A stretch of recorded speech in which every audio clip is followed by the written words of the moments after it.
بسم الله الرحمن الرحيم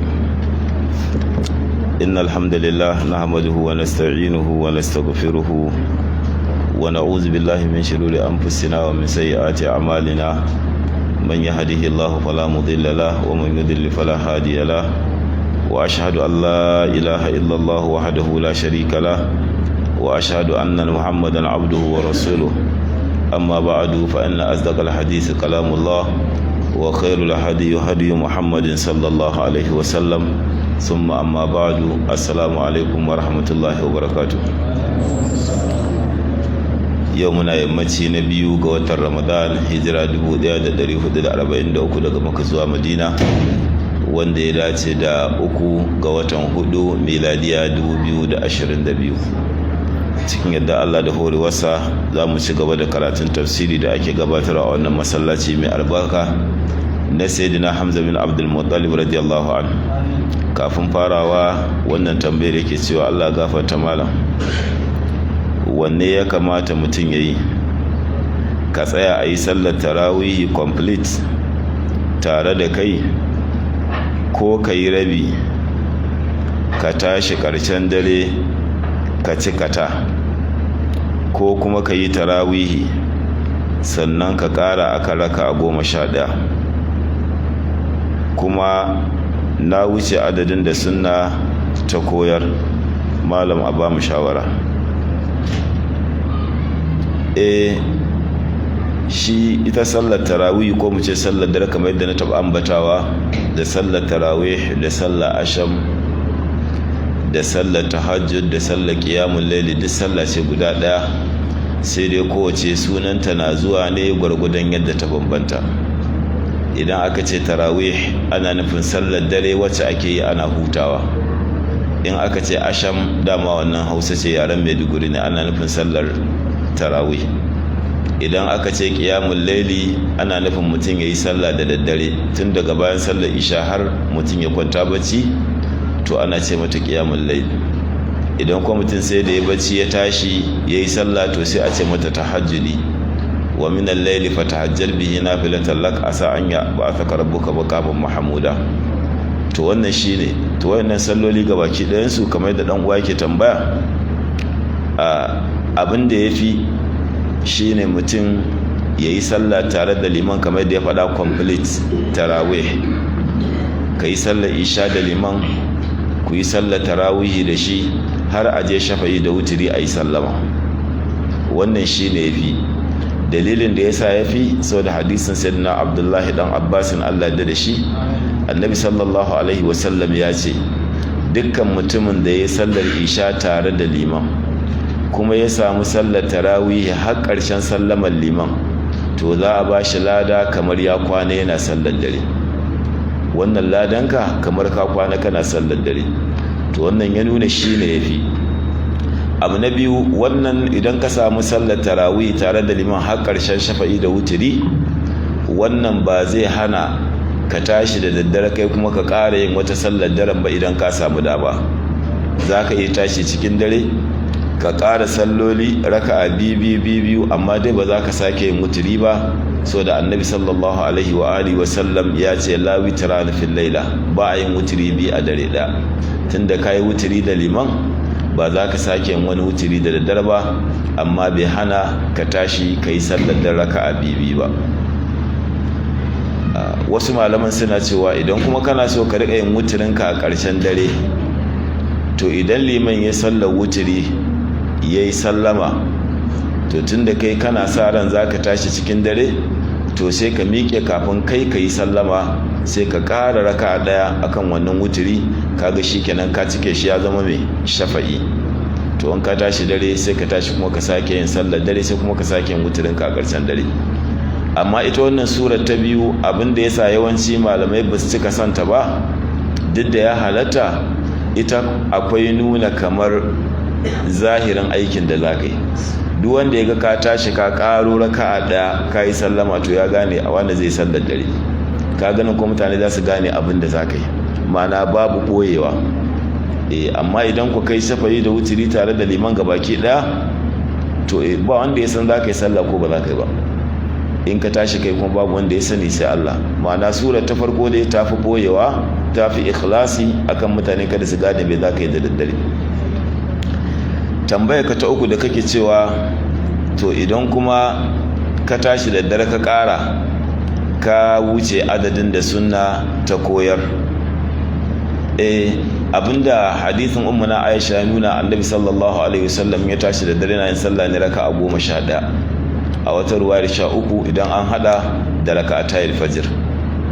Wannan shine sallar da annabi sallallahu alaihi wasallam yake, baya wuce raka'a 11 a watan Ramadana ko wani watan Ramadan. To amma wannan bai hana mutum shi kuma ya wuce raka'a 11 ba. Dalili shine an tambaye annabi sallallahu alaihi wasallam salatul layl, sai yace mathna mathla, yace sallar dar ana yin ta ne raka'a biyu. Anan bai kayyade iya raka'a 11 ba, sai yace bibi kawai, bai bada iyaka ba.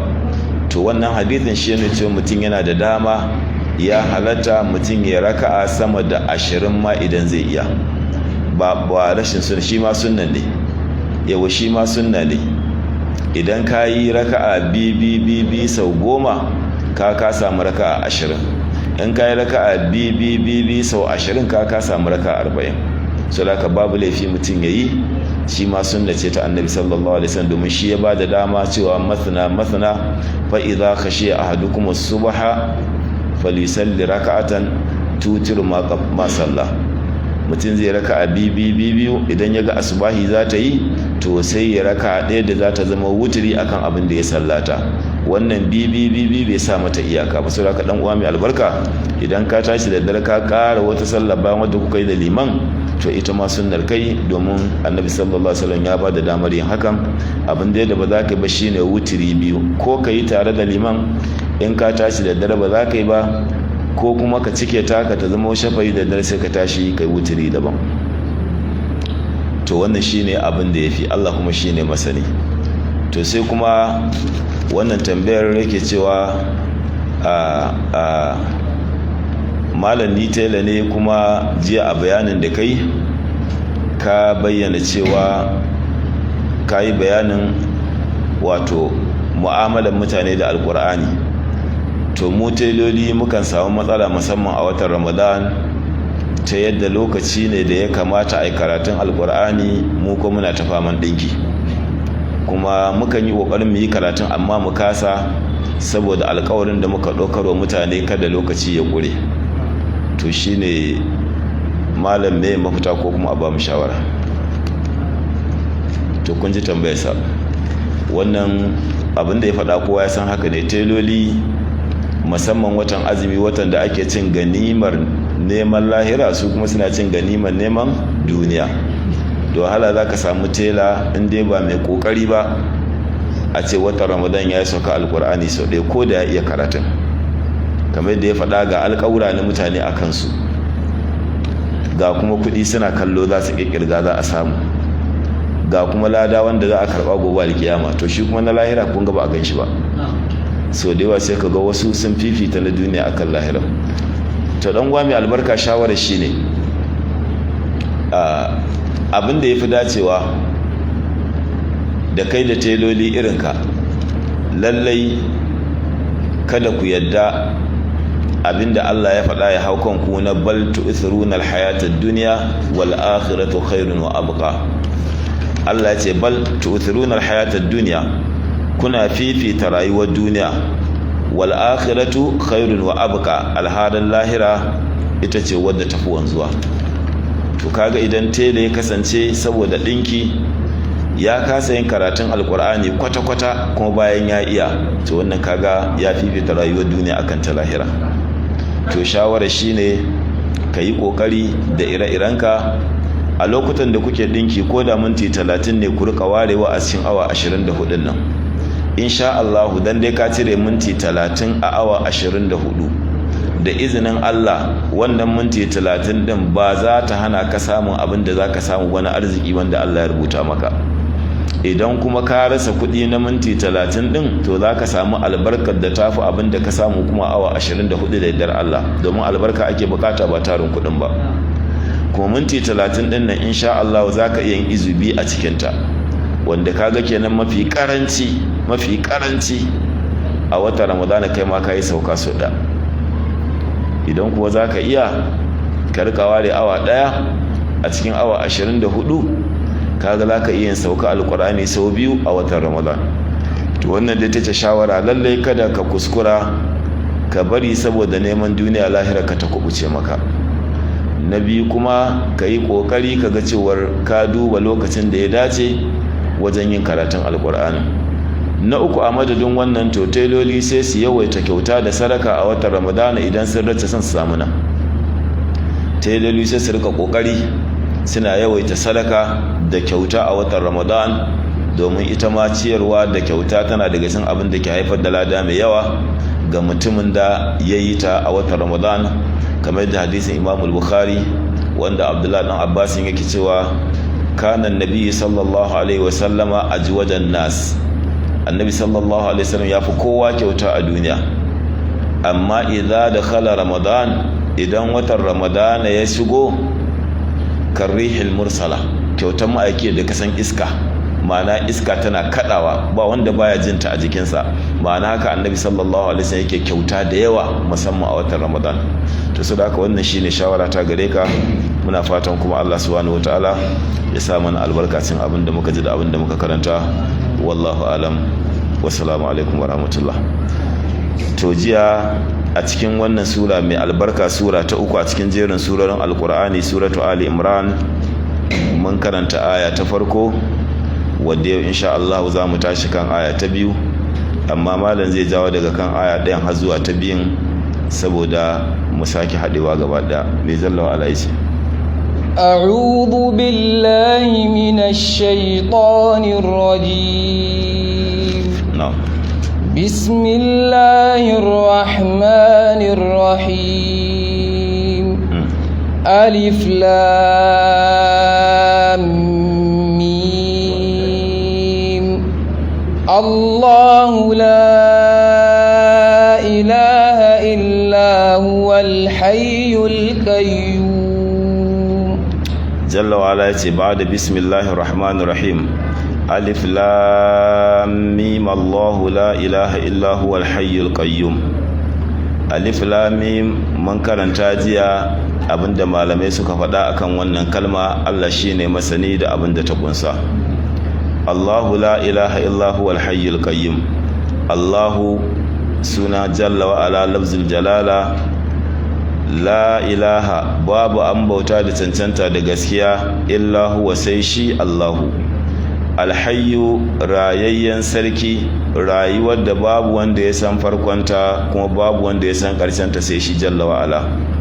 Alqayyumu tabbataccen sarki, tsayayyen sarki, tsayuwar da ya tsaya da kansa baya neman taimakon kowa daga cikin halittunsa.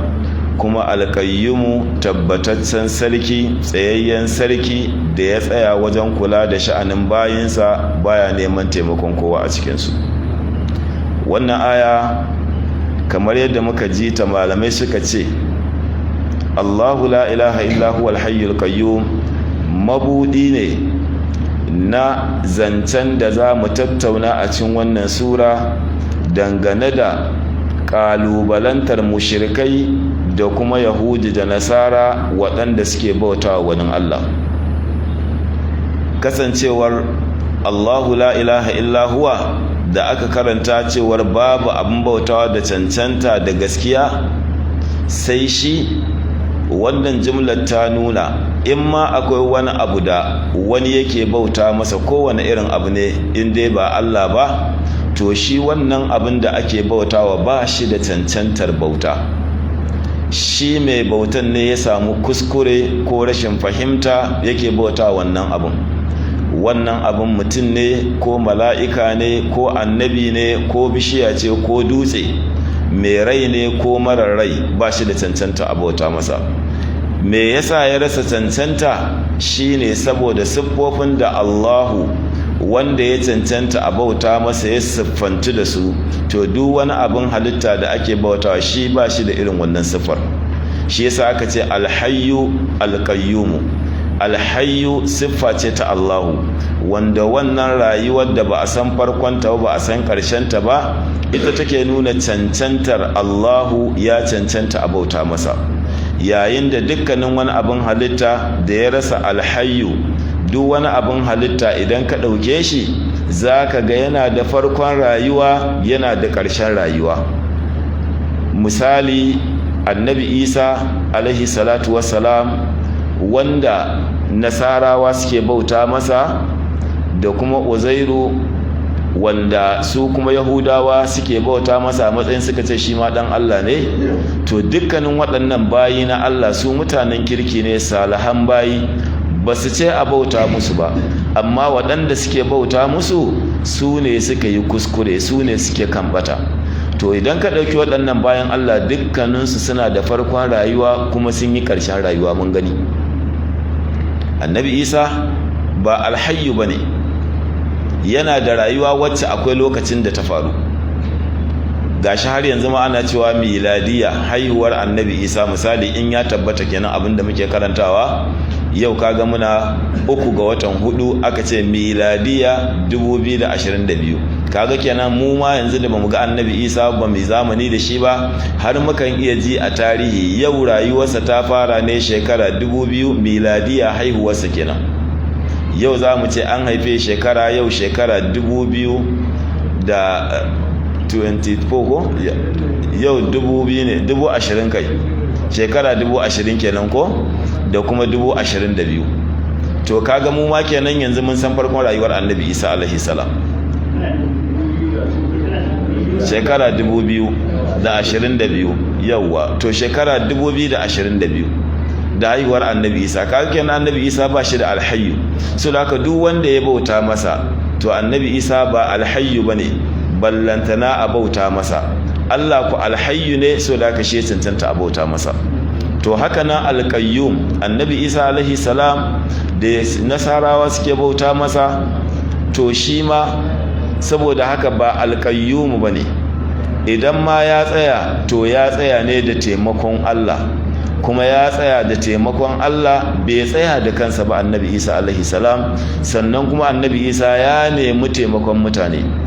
Gashi na cin alkur'ani Allah ya ga mana, man ansari ila Allah, yace wa zai taimake ni zuwa ga addinin Allah? Qala hawariyuna nahnu ansarullah, hawariyawa suka ce mu za mu taimaki addinin Allah. Ka Qur'ani ya tabbatar da annabi Isa ba alqayyum bane, bai tsaya da kansa ba, sai da ya samu taimakon Allah, ya nemi taimakon al'umma, wanda wannan ke nuna cewar annabi Isa bai cancanci bauta ba ko da ko an bauta masa. To ballantana kuma mushrikai da suke bauta wa gumaka da ma ba su da rai, ballantana a yi magana yaushe aka fara su suka sassaka su da hannayensu. To malamai suka ce wannan kalmar mabudin zance ne akan kalubalen da za mu karanta, yadda annabi sallallahu alaihi wasallam ya kalubalanci mushrikan zamaninsa masu bautar gumaka da kuma Yahudawa da kuma Nasarawa waɗanda suke tutiyar cewa annabi Isa ɗan Allah ne, wal iyazu billah, suka ce kuma allolin ma guda 3 ne. Allah ya kare. To shi yasa malamai suka ce tun daga farkon wannan sura, daga nan da muka fara Allahu la ilaha illa huwal hayyul qayyum, har mu je kan aya ta 83, gabaki ɗayanta bayani ne akan tauhidi, tabbatarwa da Allah kaɗaitaka da kore wani Allah, kowane ne shi, mutum ko aljani ko da dutse ko da bishiya ne. So haka yanzu mun fara mabudin zance ne, aka fara da tabbatar da tauhidi na Allah ne shi kadai. To kuma haka ayoyi za su zo mai ta tafiya, ba za mu fita daga bayanin tauhidi ba ko tabbatarwa ko korewa har sai mun je karshen aya ta 83. To wannan aya haka nan, bayan wannan jawabi da ta kunsa da dalilin da yasa aka faro ta daga farko, to kuma aya ce da take da girman daraja a cikin ayoyin alkur'ani, ta yadda take dauke da ismullahi al'azam har kimanin guda 3. Domin Allahu sunan Allah kenan, wannan Allahu sunan Allah ne wanda malamai suka ce a dukkanin sunayen Allah subhanahu wata'ala babu wani suna wanda ya kai sunan Allahu. Diyayin da kace Allahu to ka kira Allah da dukkanin sunayensa wanda ka sani ma da wanda baka sani ba. Shi yasa malamai suka yi sabani akan cewar sunan nan na Allahu a bangaren lugha kenan, shin suna ne wanda yake jamid ko ko suna ne wanda yake mushtaq? In aka ce suna jamid shine suna wanda a larabci haka yake, ba za ka ce ga asalin inda aka samo sunan ba a larabci. Idan ku aka ce mushtaqun ne, to kenan sunan yana da asalin madda, akwai kalmar daga cikinta aka yi creating din sunan Allahu. To daga cikin malaman da suka tafi akan cewa suna ne wanda yake jamidi, wanda ba shi da inda aka ciro shi a cikin kalmar larabci, akwai babban malami Al-Khalil bin Ahmad Al-Farahidi, malamin larabawa, malamin Sibawai. Al-Khalil bin Ahmad Al-Farahidi dukkan wanda ya kalanta lugha ya san matsayinsa da gudunmawarsa, kuma shine wanda ya fara kirkiro ilimin arud na sanin ma'aunan waka da makamantansu a larabci, kuma malami ne na babban malami al-Imam Sibawai. To shi Khalil bin Ahmad ya tafi akan cewa sunan Allah jamidi ne, babu wata madda a larabci da aka ce ga inda aka ciro sunan Allah. Haka kuma babban malamin Ibn al-Arabi al-Maliki, babban malamin tafsiri, shi ma ya tafi akan wannan fahimtar, da kuma babban malami as-Suhaili, duk suna kan cewar sunan Allah ba shi da madda a larabci da aka ce ga inda aka samu shi. Amma babban malami Ibn al-Qayyim al-Jawziya ya saba musu, yace sunan Allah yana da wato mushtaqun ne. Ya kawo wannan bayanin a cikin littafin al-Bada'i wal Fawaid a mujalladi na farko shafi na 26, ya kawo dalilai da yawa.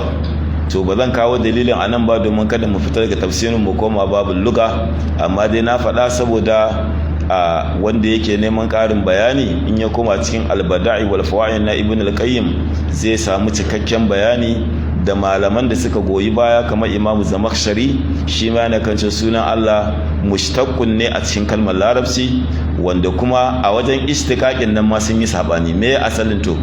Wasu ce daga ilahu, wasu ce daga aliha, wasu ce daga aluha, wanda duk wayannan kalmomi ne a larabci wanda suke da ma'ana daban-daban. To wannan ba za mu tsawaita ba, idan an koma can za a iya samun cikakken bayani. Amma dai abin da ya fi rinjaye a cikin maganganun nan cewar sunan Allah jamidi ne, ba mushtaqi bane. Suna ne wanda ba za ka ce ga asalinsa ba a kalmar larabci. Dalili na addini da kuma dalili na hujjoji sun tabbatar da wannan. Idan an koma littattafan lugha za a gani, ba zan tsawaita ba, amma alif da lam da ke cikin sunan Allah suna ne wanda yake tabbatacce, ba sa rabuwa da sunan Allah. Yanzu idan muka ɗauki ar-rahmanu, idan za mu kira sunan ar-rahmanu da ya harfin nida, me za mu ce? Ya rahmanu. Yar rahmanu muna saka alif da lamun ne? Ba a sakawa a larabci, sai dai ka ce ya rahmanu. Al-latifu sunan Allah a larabci idan zaka makala masa harfin nida sai dai ka ce me? Ya latifu, baka cewa yal latifu, mana baka tabbatar da alifin da lamun din. As-sabur sai dai ka ce ya sabur. Ar-razzaqu sai dai ka ce ya razzaqu. To amma sunan Allah fa ya zaka ce? Ya lahu, me ake cewa? Ya Allahu. To wannan na daga cikin hujjar da ta tabbatar da sunan Allah jamidi ne, ba mushtaqi bane a kalmar larabci. Wannan dalili kenan na addini. Akwai dalilai da yawa da malamai suka faɗa. Haka nan malamai suka ce sunan Allah Allahu shine sunan da duk duniya ba taɓa jin wannan kalmar ba. Ba a larabce ba, ba a hausance ba, ba a turance ba, duk wani yare na duniya ba a taɓa jin kalmar Allahu ba. Shi yasa kuma har yau a duniya babu wani yare da ke iya fassara kalmar Allahu. Duk duniya ba wanda ya isa fassara maka kalmar Allahu. Mu dawo yarenmu na Hausa, idan muka zo aka ce Allahu me ake cewa? Sai dai a ce Allah. Ba wanda yanzu muka ce Ar-Rahmanu sai mu ce mai jin kai. To irin wannan kalmar Al-Latifu mu ce mai tausasawa, Al-Azizu mu ce mabuwayi. Amma Allahu fa me zaka ce? Sai dai ka ce Allah.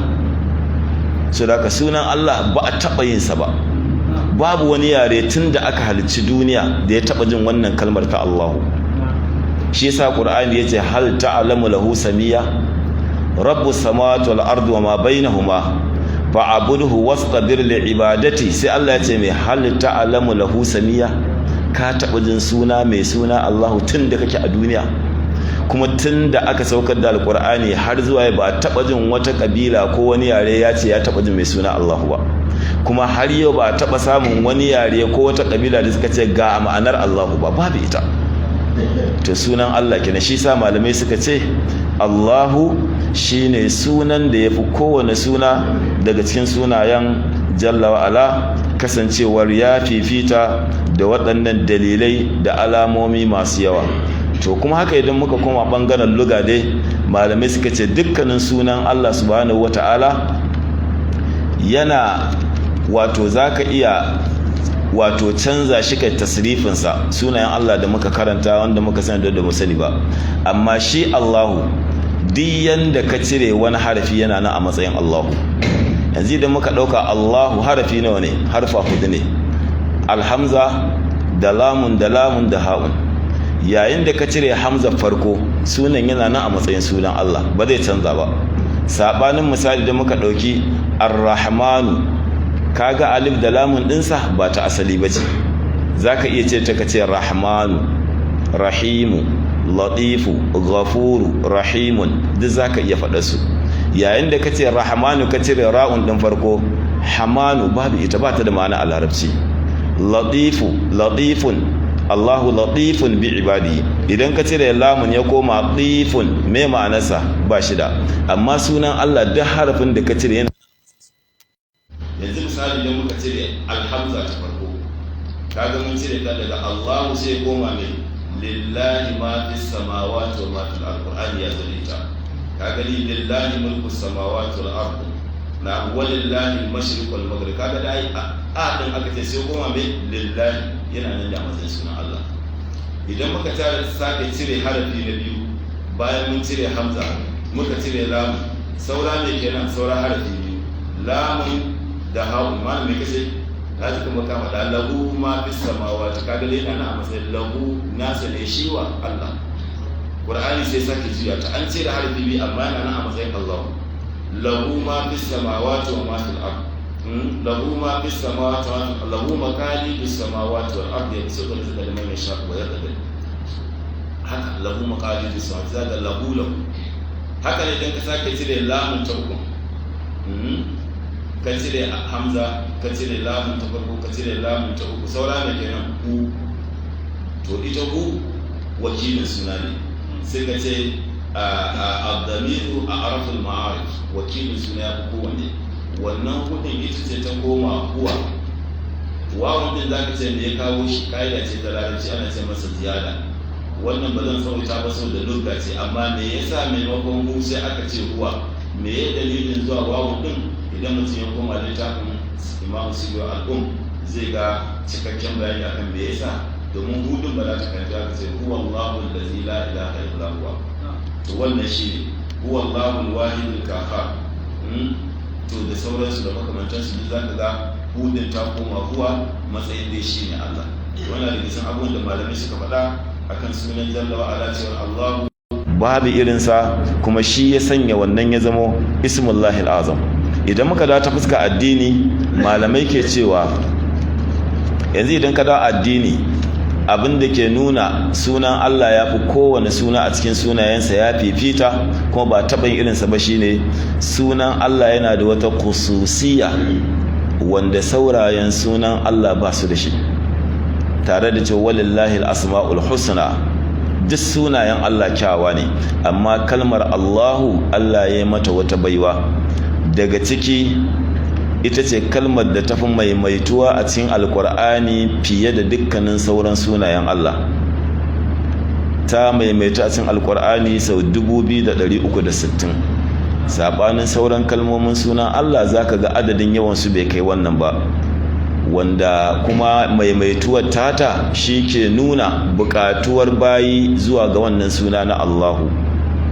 Abu na biyu, malamai suna cewa sunan Allah Allahu daga cikin wato baiwar da Allah ya masa yake bance shi, babu wanda zai shiga musulunci da wani suna na Allah in ba Allahu ba.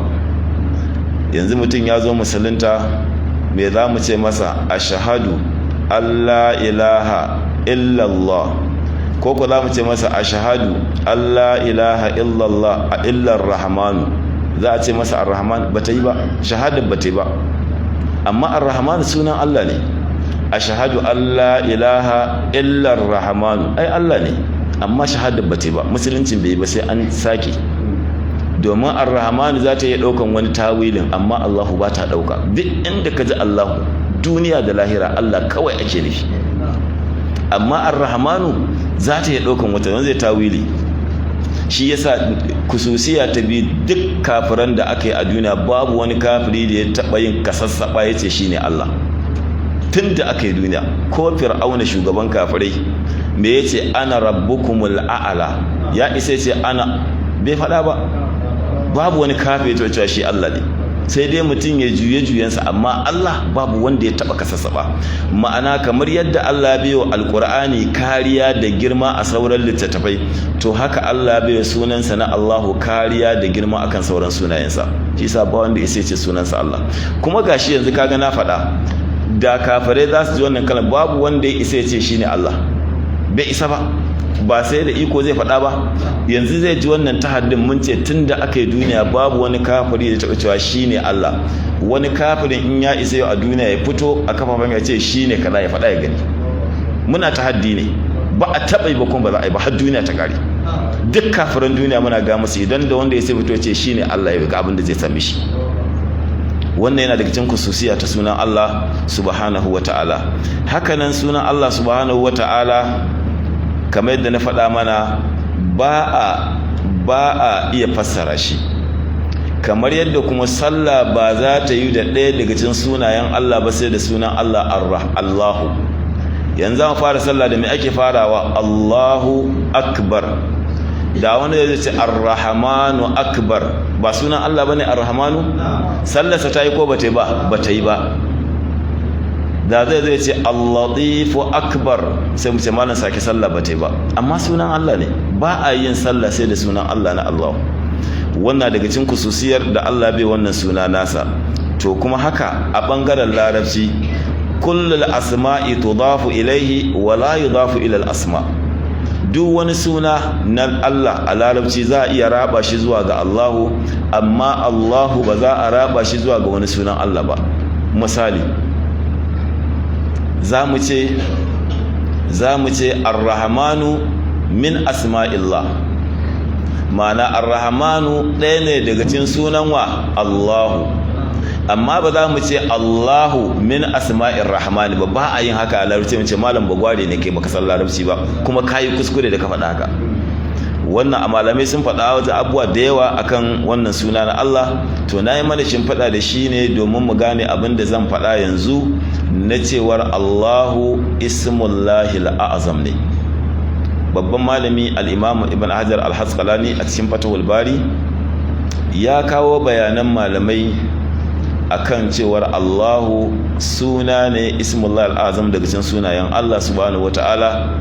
ya kawo maganganun malamai da yawa, to amma a ciki abinda maganganun malamai yafi yawa shine cewar Allah suna ne wanda Allah yake banci kansa da shi, kuma yana daga cikin ismullahi al'azam, wanda idan an kirayi Allah da wannan suna, Allah subhanahu wata'ala yana amsawa.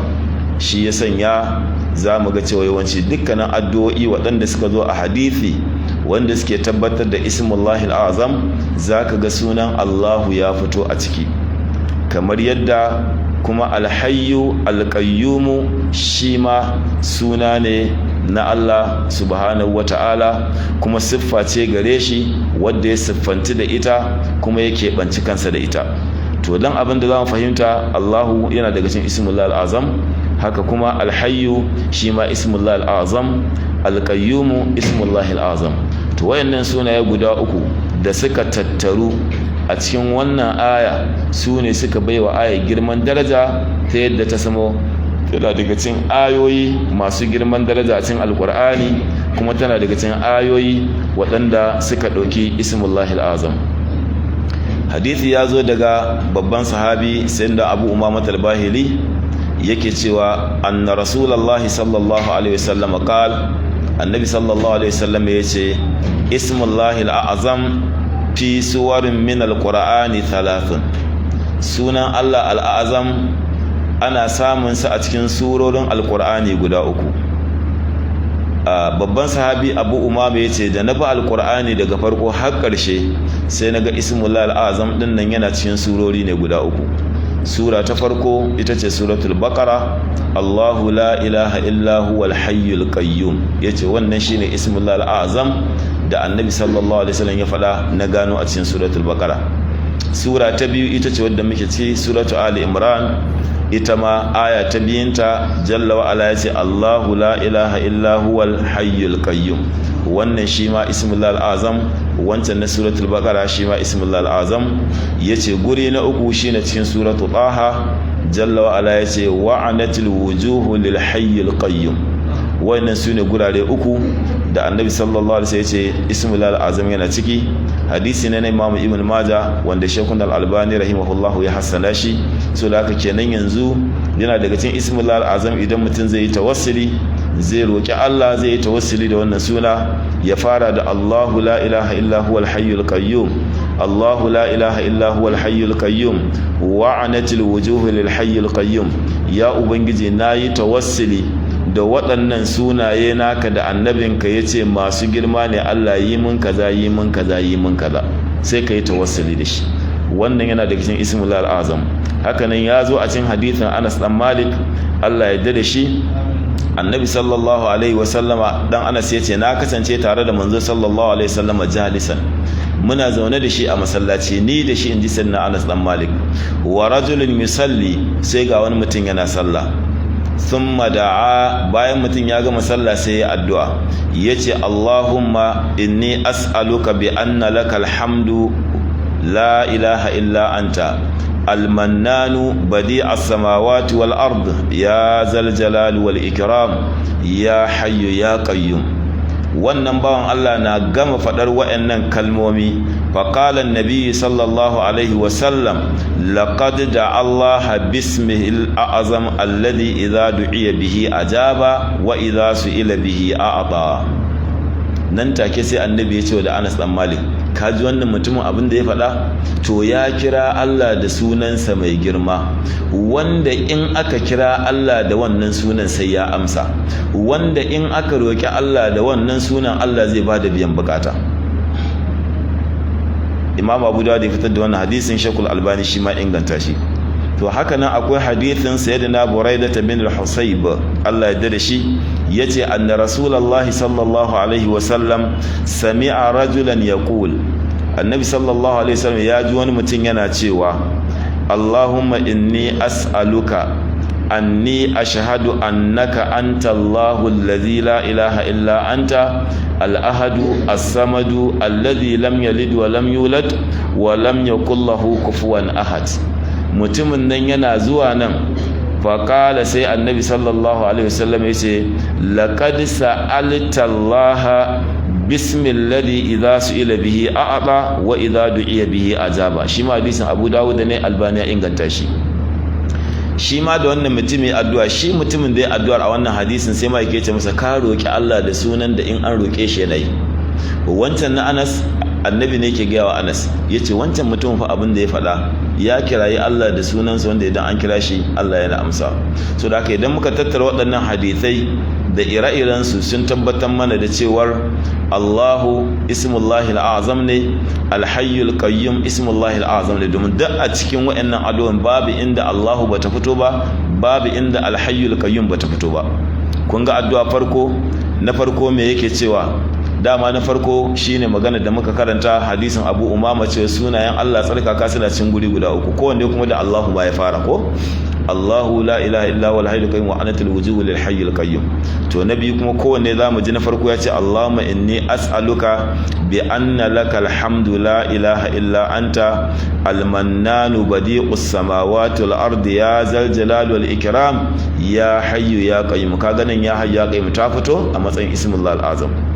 Addu'a ta biyu wadda ake kamun kafata sayyidina Buraidah, ita kuma mutumin yace Allahumma inni as'aluka anni ashhadu annaka anta Allah. Kaga nan Allah ta fito, alladhi lam yalid wa lam yulad wa lam yakul lahu kufuwan ahad. Ita kuma kaga ya hayyu ya qayyum bata fito ba, amma Allahu ta fito. Wannan ke nuna in zaka nemi ismullahil azam, in zaka roki Allah da sunayensa masu girma, dole ka hada waɗannan guda uku a lokaci guda. Imma dai ka kirayi Allahu ya hayyu ya qayyum, in ma ba za ka yi tawassuli da wannan kalmomin da muka ji a hadisi ba, to ka faɗa da naka yaran, Allahu ya hayyu ya qayyum, to sai ka yi tawassuli da abin da aka faɗa. Amma inda za ka daure ma menene wahala a cikin addu'o'in, ba su da wahala. Kuma dukkanin waɗannan addu'o'i babban malami Ibn al-Qayyim ya kawo su a cikin littafin Al-Wabilus Sayyib, ya kawo ruwayoyi da dama da matsayin abin da malamai suka faɗa. So da haka a dunkula abin da nake so na nuna mana a cikin wannan aya shine Allahu la ilaha illa huwal hayyul qayyum tana daga cikin ismullahil azam, wanda ya kamata musamman mu 'yan Najeriya a wannan hali da muke ciki, musamman ga mu a cikin watan Ramadan, watan da kowa yake dogaro yake gurfana a gaban Allah subhanahu wataala, wanda kowa yake neman baiwa Allah ya masa a duniya ya masa a lahira, to mun samu riba kafa da zamu kama kafa da ita duk yayin da zamu roki Allah mu hada da waɗannan addu'o'i, ya hayyu ya qayyum bi rahmatika astaghithu, ko kuma mu hada da Allahu la ilaha illa huwal hayyul qayyum, don mu samu wannan riba daga cikin ribar da Annabi sallallahu alaihi wasallama ya faɗa. Hakanan daga cikin malaman da suka yi bayani akan sunan Allah cewar Allahu yana cikin ismul azam, akwai babban malami Ibn Abidin a cikin littafinsa Raddul Mukhtar ya ruwaito daga Imam Abu Hanifa cewar Allahu yana cikin ismullahil azam, kuma Imam Tahawi shi ma akan wannan fatawar ya tafi akan cewa Allahu yana daga cikin ismullahil azam. Haka nan babban malami al-Imam al-Khatib Sharbini shi ma haka ya faɗa cikin sharhin Matn al-Iqna' li Abi al-Shija cewa annahu ismul azam inda al-muhaqqiqin. Allah yana daga cikin sunaye mafiya girma a cikin sunayen Allah a wajen manyan malamai. Haka Imam al-Qurtubi rahimahullah alaihim yace Allahu abra'u asma'ihi, sunan Allah shine mafi girman sunayen Allah, wa ajma'uha subhanahu wa ta'ala, kuma ita ce ta tattare dukkanin sunayen Allah. Kana cewa Allah, to ka faɗi ar-Razzaqu, ka faɗi ar-Rahim, ka faɗi ar-Rahman, ka faɗi duk wani, kai har sunan Allah ma wanda baka sani ban kace Allahu, to ka faɗe shi a ciki. Haka babban malami Ibn Kathir yake cewa Allahu alamun ala Rabbi tabaraka wa ta'ala, yace kana cewa Allahu suna ne da kowa ya ji kawai Allah ake nufi, ba wanda za a kai wani tunani, ba wanda zai wani ana cewa Allahu ba a tunanin menene, amma in kace Ar-Rahman za a yi tunanin menene, Ar-Rahim za a yi tunanin kaza, amma babu wani abu in kace Allahu sai dai kowa tunanin sa ya tafi zuwa ga Allah. To babban malami Imam Sibawai shi malamai suna cewa ya samu ɗaukaka a fannin larabci saboda ladabi da yayi da sunan Allah. Ba ya fi sauran malamai iya larabci bane, ba ya fi su kokari akan larabci bane. Malamai suka ce shi diyayin da yazo yana karanta alqur'ani, in yazo kan Allahu, ko yana da irabin aya alqur'ani, ko yana da irabin hadisan manzon Allah sallallahu alaihi wasallam, idan yazo kan Allahu ba iya cewa komai sai da ce ismul jalala. Yanzu kamar nan Allahu la ilaha illa huwal hayyul qayyum, idan Imam Sibo yazo zai lirabi, in yace Allahu sai ya ce ismul jalala mubtada'un, shikenan ba zai wani dogon bayani ba, sai ce sunan Allah mai girma shine mafarin zance, kawai sai ja baki shiru. Sai ce la ilaha illa huwa, sai ce khabarul lil mubtada, al hayyu as-sifa, al-qayyum as-sifa, ko kuma al-hayyu khabaru thani, al-qayyum khabaru thalith, sai ya ci gaba. Ma'ana ba zai tsaya ta dogon bayani ba saboda girman sunan a gurin sa. Sabanin ni da kai, in muka zo ai Allahu sunan larabci, tsaya za mu wargaje tunanin mu. Allah za mu ce ismu, wani ma ce Allahu sunan Allah shine mubtada marfu'un wa alamatu raf'i ad-dammatu zahira ala ha'un. So da kai kwararren masu larabci ne, baka yi kyakkyawar, baka yi ladabi ga sunayen Allah ba. To sayyidina Imam Sibawai shi in yazo saboda wannan ladabin da ya rika yi ga sunan Allah, sai Allah ya daga darajarsa a duniya, ake jin duk duniya fa kuwa larabci. Yau idan kai kuskure a larabci me ake cewa? Ka da Sibawai, ba haka ake cewa ba? Sai a ce kama Sibawai, ma'ana ana jin shi ne fa kowa larabci. Gashi yanzu muka karanta Khalil bin Ahmad al-Farahidi, malamin sa ne, da sauran malamai, amma saboda ladabi da sunan Allah duba abin da Allah ya masa, wanda anan nake sake jan hankalin mu cewa duk abin da ya shafi addinin Allah malam kai masa ladabi. Ladabin farko ka fara ladabi ga wanda ya halice ka shine Allah subhanahu wataala, ka zama mai ladabi ga Allah, sunayen Allah kai ladabi tare da su, littafi alqur'ani magana Allah kai ladabi da ita, duk wani abu da ya shafi addinin Allah kai ladabi gare shi. Wannan ubangiji ya san domin sa kai Allah zai kare ka, zai ɗaukaka ka, zai baka duk abin da yake baka. To haka kuma kai ladabi ga manzon Allah sallallahu alaihi wasallam a matsayin jakadan Allah. Shi yasa hatta hadisi idan zaka karanta ake so ka nutsu, ba ana hayaniya, ba a musu ana karanta hadisi. Ka ga masa wallahi manzon Allah ne ce kaza kaza. Wannan la tarfa'u aswatakum fawqa sautin nabi wa la tajharu la. Sunan annabi sallallahu alaihi wasallam ba a so ka faɗe shi gatsal. Ce Muhammadu a ce manzon Allah, ya salam ya salam ya salam. Ai ina ce ko mahaifinka in dai yana da kima, an ji baka faɗi sunan mahaifinka kai tsaye ba. Misali da nake faɗa, wanda ya san darajar mahaifinsa zai ce wani ba. Me yasa kuke ganin malaman mu magabatan mu za ga wani hayya mutu ba zai faɗi sunan mahaifinsa ba ko yana nan ko baya rai? Allah ji kan malamin mu na allo, sunan mahaifinsa Isa. Idan za mu tafi tafsirin malam Isa Waziri, Allah ji kansa ya gafarta masa, ko in yana gaya masa ya ce mai sunan malam ya ce, ban taɓa ji ya ce Isa ba har yau, har ya mutu ban taɓa jin ya faɗi kalmar Isa ba. Sai dai ce mai sunan malam, har ba mu gane waye mai sunan malam, ce mai sunan malam, ashe mahaifinsa ne malam din, baya faɗa. Ladabi kenan. Me yasa ladabi yake ga mahaifinsa? Mahaifin nasa ba baya duniya, amma wani yanzu har sunan babansa ma sai mai da shi abin wasa. Misali nake faɗa, wanda kullalle mahaifi ya cancanta a yi mu'amala ko yana nan ko bayan a yi masa ladabi.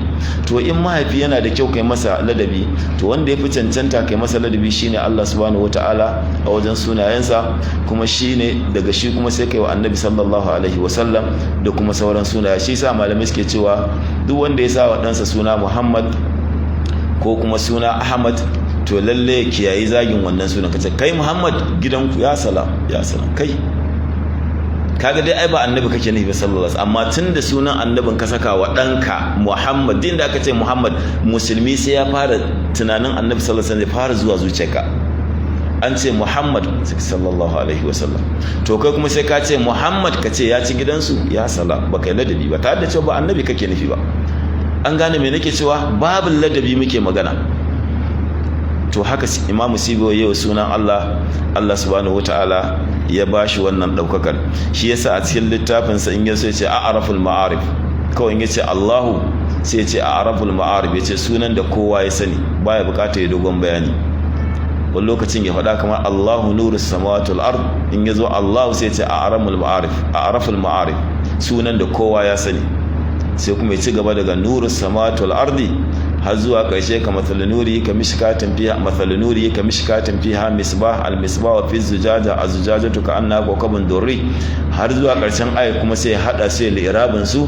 Amma sunan Allah in yayi girma yace mubtada mafarar zance, sai ja bakin sai shiru, wanda yake kenan mu ma ya kamata idan za mu yi li'irabi ko a qur'anance ko a sunnance, idan mun zo mu ma mai ladabi ga sunan Allah, ko da ladabin mu bai kai na Imam Sibohi ba, ko da ɗaliban mu muke karantarwa an zo irin wannan Allahu la ilaha illa huwa, to sai a ce Allahu sunan Allah ne da kowa ya sani. Kuma kun san matsayin suna, kun san matsayin suna kowane irin in ya zo a farkon kalma, dama ga wasalin da ake masa a ƙa'idar larabci, kuma ga abin da ake ce masa. Kaga shikenan ka huta.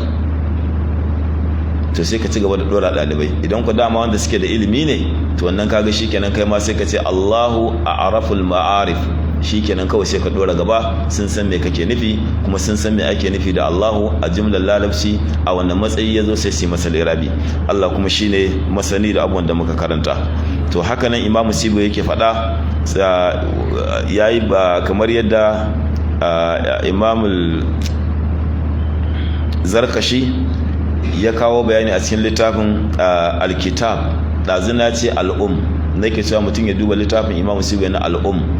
Al'um wato ake cewa zahau na samu ƙwaƙwalwata ta tafi kan wani littafin. Al'um littafin Imam Shafi'i ne, babban littafi ne, shine al'um. Abinda nake cewa in ɗalibi zai duba ya ga matsayin Imam Sibo akan sunan Allah, to zai koma alkitab. shi littafin Imam Suyani ce al-kitab, shi kuma na Imam Shafi shine al-um. Da za bayani na yanzu nake jin kwakwalwata ta dawo min da bayanin. Da zan na bayani na ce a duba al-um, to al-um ba shi nake nufi ba, al-kitab nake nufi. Al-kitab shine littafin Imam Sibawi, shi kuma al-um shine littafin Imam na Ash-Shafi'i rahmatullahi ta'ala alaihim ajma'in. To wannan shine abinda malamai suka faɗa. To haka nan dangane da ismullahil a'zam, bayan waɗannan sunaye da muka ji Allahu da Al-Hayyu da Al-Qayyum, ba su kenan sunayen Allah ba, kamar yadda sunnar manzon Allah sallallahu alaihi wasallam ta zo da shi. Akwai hadisi wanda ya zo a cikin Sahihul Jami' wanda Sheikhul Albani shi ma inganta shi, cewa annabi sallallahu alaihi wasallam yake gawa na da Fatima wata rana, yace ma yamna'uki an tasma'i ma usiki bihi, yace me zai hana ki saurara ki ji wasiyar da zan miki ya Fatima, an taquli idza asbahati wa idza amsayti.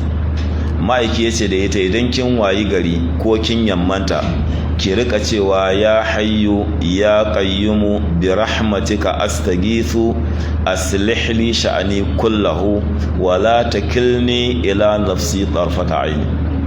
Wannan shi ma da cikin ismullahi al-azam. Kuma abinda za ku duba anan, kun ga wannan wasiya ce da annabi sallallahu alaihi wasallam yawa yarsa na Fatima, kuma yana daga cikin zikirin safiya da yamma. Idan safiya ta yi daga cikin zikirorinka, sai ka rika faɗar wannan kamar yadda ma'aike ga wannan na Fatima bint Rasulullahi sallallahu alaihi wasallam, ka rika cewa ya hayyu ya qayyimu bi rahmatika astaghithu wa aslih li sha'ani kullahu wa la takilni ila nafsi tarfata ayn. Yanzu yana cikin zikirinka na safe da kuma na yamma. Haka kuma Imam Tirmidhi ya rawaita hadisi wanda Anas dan Malik Allah da shi yake cewa kana annabi sallallahu alaihi wasallam idza karabahu amrun, idan wani al'amari ya damu annabi sallallahu alaihi wasallam, ya shiga cikin damuwa akan al'amuran rayuwar duniya ko na lahira, ko damuwa akan al'ummarsa sallallahu alaihi wasallam, to yakan yawaita wannan kalmar. Zaka ji yana cewa ya hayyu ya qayyimu bi rahmatika astaghithu, ya hayyu ya qayyimu bi rahmatika astaghithu. Shi yasa aka sanya ta daga cikin addu'o'in yayi bakin ciki da kuma addu'o'in yayi damuwa, kamar yadda hadisin yazo daga Abdullahi dan Mas'udin, shi kuma yace idza nazala bihi hammun aw ghammun, idan damuwa ko bakin ciki ta sami annabi sallallahu alaihi wasallam, kada sai mu ji shi yana cewa ya hayyu ya qayyimu bi rahmatika astaghithu wa aslih li sha'ani kullahu wa la takilni ila nafsi tarfata ayn. To wannan dai daga cikin addu'o'i, abin da yasa na maimaita mana kuma na faɗaɗa bayani akan wannan, na san duk wani wanda yake rayuwa a Najeriya, babba ko karami, mace ko namiji, mawadaci ko wanda ba shi da wadata, mai mulki da wanda ake mulka, na birni da na ƙauye, babu wanda baya cikin damuwa akan halin da muke ciki a wannan ƙasa ta mu. To kuma daga cikin dalilai shine mun rabu da Allah. Allah ya kyale mu je kowa da barasa ta fitar da shi. Abinda Bahaushe yake cewa dogaro ga Allah maganin wayyo Allah. Mu daina wayyo Allah, mu koma ga Allah. Kuma hanyoyin komawa ga Allah suna da yawa. Daga ciki mu kyautata mu'amalar mu tsakanin mu da Allah, al'amuran da ya dora mana na wajibi mu rika kokarin saukewa, abin da ya hane mu mu rika kokarin denawa. To sannan kuma sai mu rika komawa gare shi ta hanyar irin waɗannan addu'o'i. Yanzu kenan duk yayin da muka ji damuwa ko muka ji bakin ciki, ko za mu roki Allah, ko muka tuna halin da ƙasar mu take ciki na kuncin tattalin arziki, kullun albarkar ƙasar nan komawa ya take, kullun albarkar raguwa take.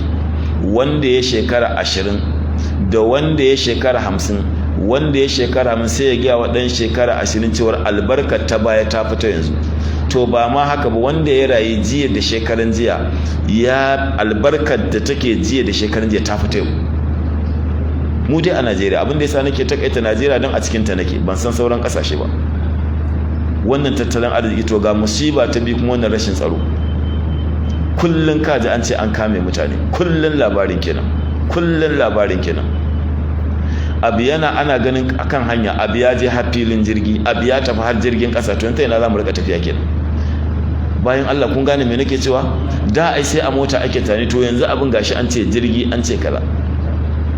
Muhalli shashi da ba mu da mafita sai dai mu koma ga Allah. dabara ta ƙare. Tsaro dama ba za mu yi tsare kanmu ba, Allah ne yake tsare mu. Sai muka ce akwai a rabu da Allah a koma ga kowa, ba za mu yi wannan ba. Mu tubar wa Allah a cikin wannan wata mai alfarma, mu roƙi Allah da waɗannan sunaye nasa lokacin buɗe baki, lokacin sahur, cikin dare, bayan an gama karatuttuka, idan an tashi daga tafsiri, an tashi daga duk abin da aka tashi wanda Allah yake so, a yi addu'a. Musamman lokacin buɗe baki, an ruwaito sannan Abdullahi dan Umar, shi idan aka sha ruwa ana yin buɗe baki zai kira ƴaƴansa da matansa ya ce duk a matso kusa ya ɗaga hannu yana addu'a suna amsa. Ma zai hana mu ba za mu yi wannan ba. Da an kira sallah, duk da mu damu da an kira sallah gaggawa ake ata da sallah, in ka sake ma sai ka rasa raka'a ta farko. To ba komai, amma dai da an kira din ko cewa kai Allah kai mana kaza kai mana kaza, ko minti biyu akai sai ka to masallaci. Bayan Allah ina sake kira da babban murya, wa'annan addu'o'i ismul azam mu haddace su kuma mu amfani da su a wannan wata mai alfarma, musamman da kuma sauran watanni, wajen mu roki Allah subhanahu wataala ya ba mu lafiya da zama lafiya. Allah ya kare mana wannan kasa, kuma anan za mu tsaya. Muna sake roƙon Allah da sunayensa na alhayyu alqayyum, muna roƙon Allah da sunansa na Allahu. Allah muna tawassuli da waɗannan sunaye tsarkaka da sifofinka madaukaka. Allah kai mana afwa. Allah wannan ƙasa ta mu Allah ka yaye mana damuwar mu. Allah ka ba mu lafiya da zama lafiya. Allah ka ba mu lafiya da zama lafiya. Allah ka tsare mu a gidaddajin mu. Allah ka tsare mu akan hanyoyin mu. Allah ka tsare mu a kasuwannin mu. Allah ka tsare mu a masallatan mu. Allah duk inda musulmi yake Allah ka bashi kariya. Laifukan da muka yi ubangiji muna tuba gare ka. Allah kai mana afwa. Allah ka ba mu ikon gyarawa. Shugabannin mu Allah ka riko da hannunsu wajen aikata abin da kake so. Allah ka ba su mashawarta na gari. Allah Ramadan da muke cike da muka farkon sa Allah sa mu karshen sa lafiya. Bayan da kake yanta wannan wata ubangiji Allah ka sanya mu daga ci.